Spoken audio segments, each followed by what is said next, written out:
Hello and welcome to Bangladesh Today. I am Smita Prakash. Relations between Bangladesh and Pakistan have steadily nosedived over the past week after Pakistan's National Assembly passed a resolution strongly condemning the execution of former Al-Badr and later Bangladeshi Jamaat Assistant Secretary General Abdul Qadir Mullah, who was hanged in Dhaka. Mullah was convicted by the War Crimes Tribunal for committing crimes against humanity during the 1971 Liberation War. Quite naturally, Bangladeshis want to know why the Pakistan Assembly would condemn hanging of a Bangladeshi criminal by a Bangladeshi court under Bangladeshi laws. For Pakistan, the hanging of Mullah was a reminder that there is a dark history that it has tried to bury. Stories it has not allowed its post-1971 generation to know. Secrets it doesn't want it to rise to the surface. But Bangladesh is not obliging.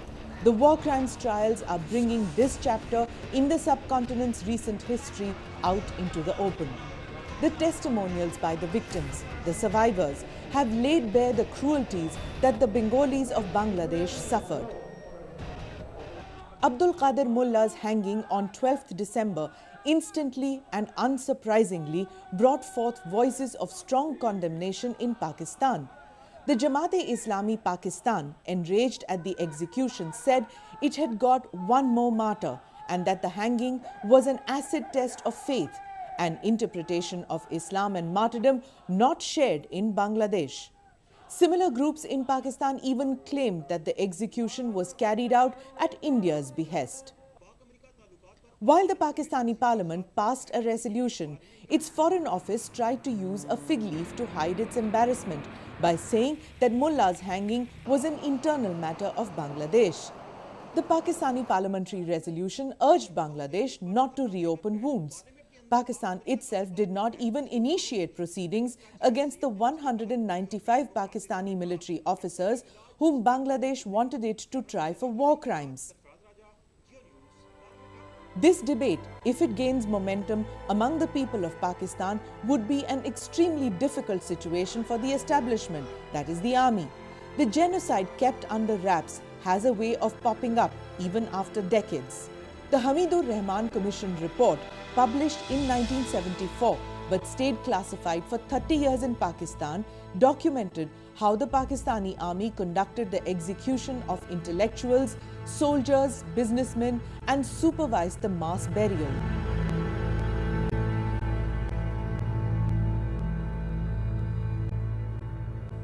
The Hamidur Commission, set up by Zulfikar Ali Bhutto, recommended that the Pakistani government set up a special court to investigate misconduct by the army. That never happened in Pakistan. If Sheikh Hasina is re-elected as Prime Minister, will the new government in Bangladesh ask Pakistan to reopen investigations? If Pakistan can talk of old wounds, so can Bangladesh. Prime Minister Sheikh Hasina, in a tough retort, condemned the Pakistan Assembly resolution and said that corroborators of the genocide had no place in Bangladesh. Hundreds of Bangladeshi activists hit the streets protesting against Pakistan's resolution and even gave a call for the boycott of Pakistani-made goods. The Cable Operators Association of Bangladesh declared that they would take off Pakistani television channels in Bangladesh. Activist and daughter of a freedom fighter, Rubina Yasmin, said that Pakistan's resolution was ridiculous. পাকিস্তানের পার্লামেন্টে আমাদের দেশ নিয়ে কথা হবে, আমাদের সংবিধান নিয়ে কথা হবে, এটা আমরা কখনোই মানব না।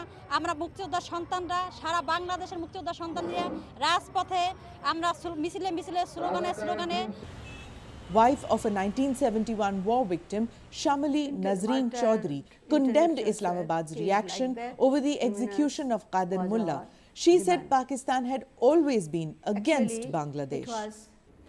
We have realized that if Jamaat Islami is here, if they live in Bangladesh, if they can live in Bangladesh, Bangladesh will never rise, Bangladesh will be destroyed. And you know that Pakistan is supporting them, and Pakistan, in Pakistan Parliament, they They took, there were discussion about Qadir Mullah's punishment, and this is they said different comments about Bangladesh. They are against Bangladesh. We protest it, we object to it, and this is, they cannot do it, and we want that Bangladesh should be free from these Jamaat Islami. We do not want them. They should be punished, and they should be banned. They should not be allowed to do politics. They should not be allowed to remain in Bangladesh. Abdul Qadir Mullah had been convicted for the beheading of a poet and raping of an 11-year-old girl and shooting 344 people during the Liberation War of 1971, and another mass killing which earned him the title of Butcher or Koshai of Mirpur. We want that all the war criminals should be tried and they get same kind of punishment, because during Liberation War, these people, these war criminals, they are all were engaged in war crimes. They killed thousands and thousands of people, and they killed them brutally. And my husband was a doctor, eye specialist, Dr. Alim Chowdhury, and he loved his country very much. He worked for freedom fighting, and other intellectuals also. They all loved their country, and they all were patriots, and they worked for the Liberation War. And that is why these people, these Jamaat Islami people, these Al-Badrs, Rajakars, they worked for Pakistani army, and they took away all the people from home and during curfew time, and then they took them in killing ground and they killed them brutally. I have seen my husband's dead body, and I cannot bear it till now. When I think about it, I feel very so sad. I am very sad about it, and all the martyred intellectuals were killed like that, and these Jamaat Islami, these Al-Badrs, these Rajakars, they did it. So we will not get any peace in our mind if one of them can escape this punishment. They should be tried. They should get this death punishment. Veteran Bangladeshi journalist Shahriar Kabir, who has been relentless in the fight to bring war criminals to book, has hailed the execution of Mullah.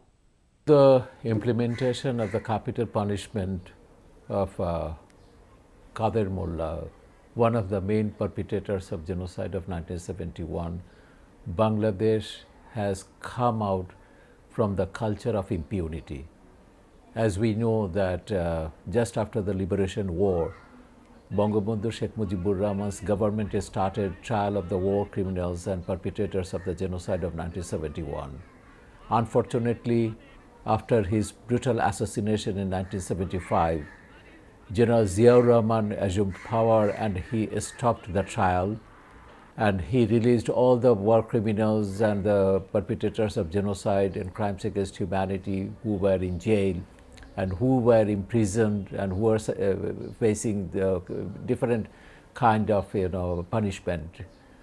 But since then, the civil society, the family of the victims of the war, they're demanding the trial and punishment for the perpetrators of genocide and the crimes against humanity. After 42 years, we have seen that one of the main perpetrators of Bangladesh genocide has faced the trial and his capital punishment was implemented. And this will help to come out from the culture of impunity we have seen in different countries where genocide have been taken in the last centuries. Many countries, many victims of the war, many victims of the genocide, they are waiting for justice, waiting for trial of the perpetrators of genocide. And Bangladesh has set up an example. Through this trial, Bangladesh has given a clear message that any country can try the perpetrators of genocide with its own law in the domestic tribunal. So this could be an example for other countries, other people, other victims who are waiting for justice. They will be inspired to set up such trial court and to try the perpetrators of genocide. And that is a very positive thing Bangladesh has done. Mullah was hanged at Dhaka Central Jail after due process of law. Normally, a convicted criminal awaiting execution is given a week's duration to seek clemency from the president of the country. But since Mullah was tried by the War Crimes Tribunal, he was not given this option. 3 million people were being killed during the liberation war of Bangladesh. And family members of those victims of war, those who were being tortured during the war, the rape victims, everybody was waiting for justice for the last 42 years. And now time has come to end the culture of impunity that we have seen for the last several decades in Bangladesh. That perpetrators of genocide, they were being pardoned. There were no justice, there were no trial of the war criminals and the crimes who committed crimes against humanity and genocide.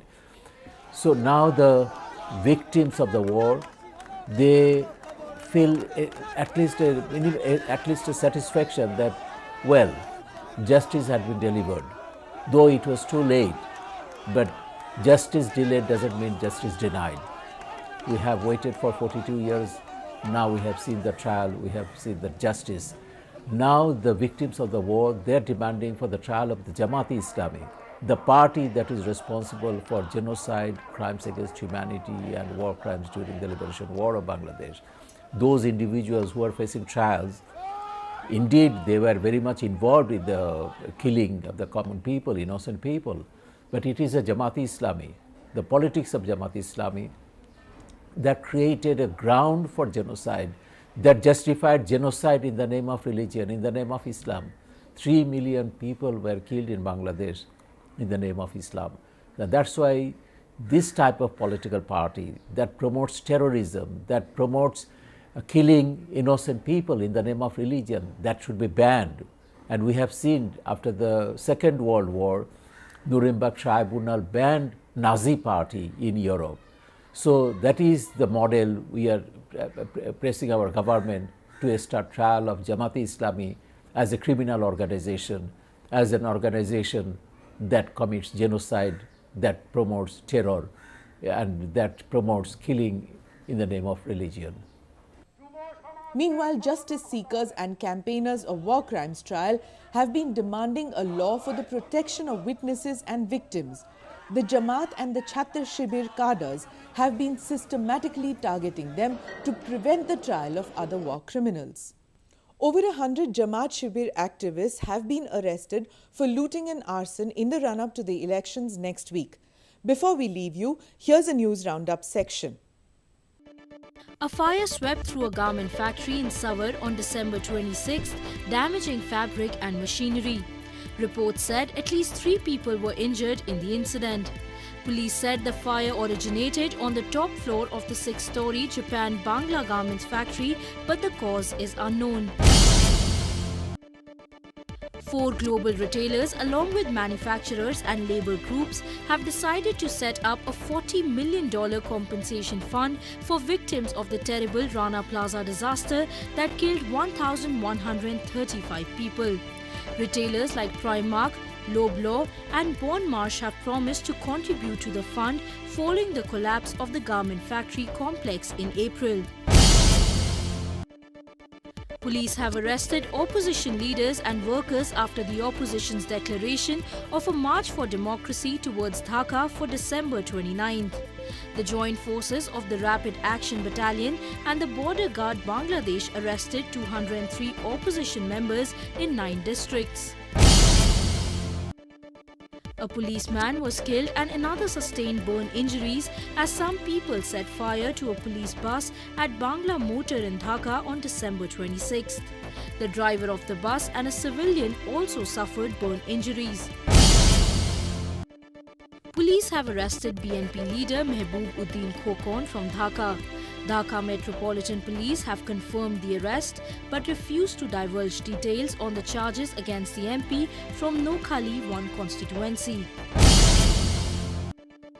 A Bangladesh Army Infantry Battalion will leave for South Sudan soon to join the peacekeeping mission in the conflict-hit African nation at the request of the UN Secretary-General Ban Ki-moon. Officials have said that about 1,000 troops were expected to join the mission in South Sudan. That's all we have for you this week. Thank you for watching Bangladesh Today and wish you a very happy New Year.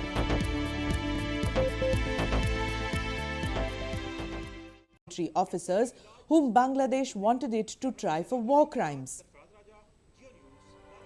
This debate, if it gains momentum among the people of Pakistan, would be an extremely difficult situation for the establishment, that is the army. The genocide kept under wraps has a way of popping up even after decades. The Hamidur Rahman Commission report, published in 1974 but stayed classified for 30 years in Pakistan, documented how the Pakistani army conducted the execution of intellectuals, soldiers, businessmen convicted by the War Crimes Tribunal for committing crimes against humanity during the 1971 Liberation War. Quite naturally, Bangladeshis want to know why the Pakistan Assembly would condemn hanging of a Bangladeshi criminal by a Bangladeshi court under Bangladeshi laws. For Pakistan, the hanging of Mullah was a reminder that there is a dark history that it has tried to bury. Stories it has not allowed its post-1971 generation to know. Secrets it doesn't want it to rise to the surface. But Bangladesh is not obliging. The war crimes trials are bringing this chapter in the subcontinent's recent history out into the open. The testimonials by the victims, the survivors, have laid bare the cruelties that the Bengalis of Bangladesh suffered. Abdul Qadir Mullah's hanging on 12th December instantly and unsurprisingly brought forth voices of strong condemnation in Pakistan. The Jamaat-e-Islami Pakistan, enraged at the execution, said it had got one more martyr and that the hanging was an acid.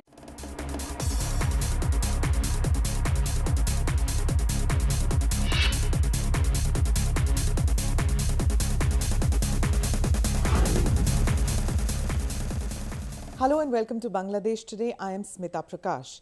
Relations between Bangladesh and Pakistan have steadily nosedived over the past week after Pakistan's National Assembly passed a resolution strongly condemning the execution of former Al-Badr and later Bangladeshi Jamaat Assistant Secretary General Abdul Qadir Mullah, who was hanged in Dhaka. Mullah was a test of faith, an interpretation of Islam and martyrdom not shared in Bangladesh. Similar groups in Pakistan even claimed that the execution was carried out at India's behest. While the Pakistani parliament passed a resolution, its foreign office tried to use a fig leaf to hide its embarrassment by saying that Mullah's hanging was an internal matter of Bangladesh. The Pakistani parliamentary resolution urged Bangladesh not to reopen wounds. Pakistan itself did not even initiate proceedings against the 195 Pakistani military